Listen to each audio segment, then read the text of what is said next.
stains, rodent droppings, not what you would want to find when you step into your hotel room after arriving to the Grand Strand for a visit, right? But as our investigative reporter Madison Martin shares, that's the experience several visitors say they've had in recent months. Madison joins us now.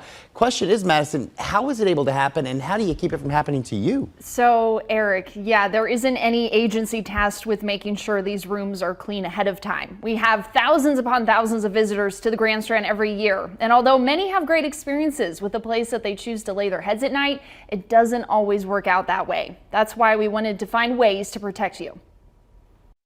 The hotel was filthy.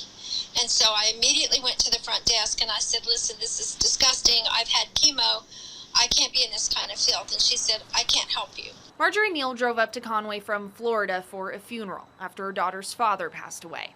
She checked what people had said online about this hotel. And the reviews looked okay. The pictures, like I would every once in a while see a bad one, but I thought, well, the rest of these are all good. She rushed to book it, but when she walked into the room, well, the pictures she took show a different story. There were bugs. The bathroom had a roach collector setting up on the coffee maker, and it was flipped over and it had all kinds of hairs and debris on it.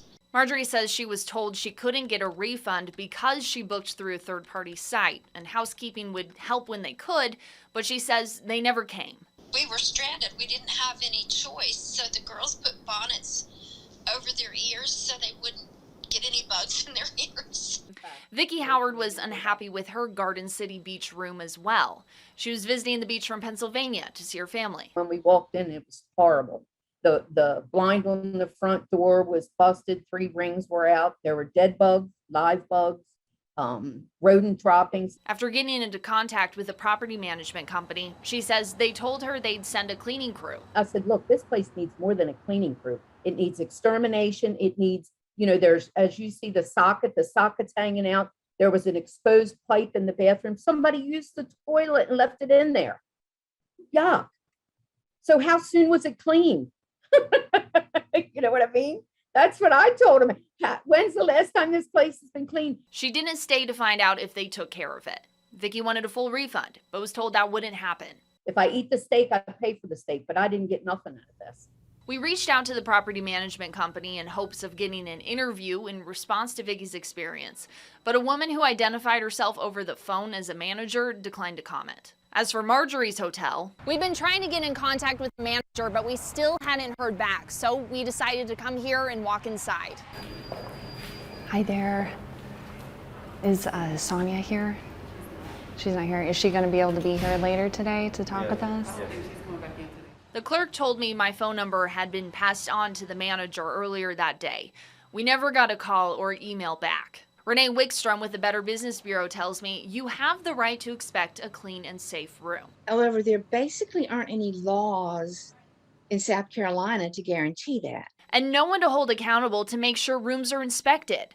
The South Carolina Restaurant and Lodging Association told me there is no state regulatory agency to inspect hotels, motels. Bailey Parker with the state's Department of Consumer Affairs says that means you need to be your own advocate. Because there are a number of things in the state that aren't really regulated by a state agency, you need to be your first line of defense. Wickstrom says you can ask for housekeeping, a room change, and if these aren't available or up to par, a refund.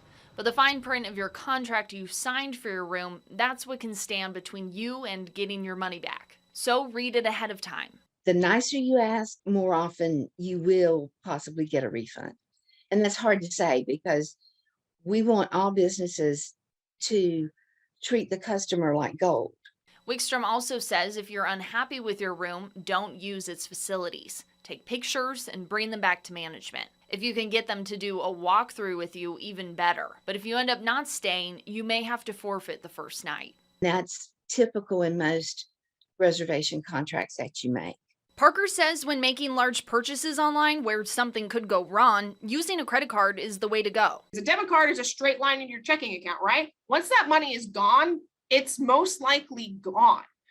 It's much harder to recover. Consider getting travel insurance as well. And don't be hasty. Make sure you do a thorough job of researching reviews on a room. Because in South Carolina, I don't feel safe staying in any hotel in the area. You won't find some kind of state inspected stamp of approval.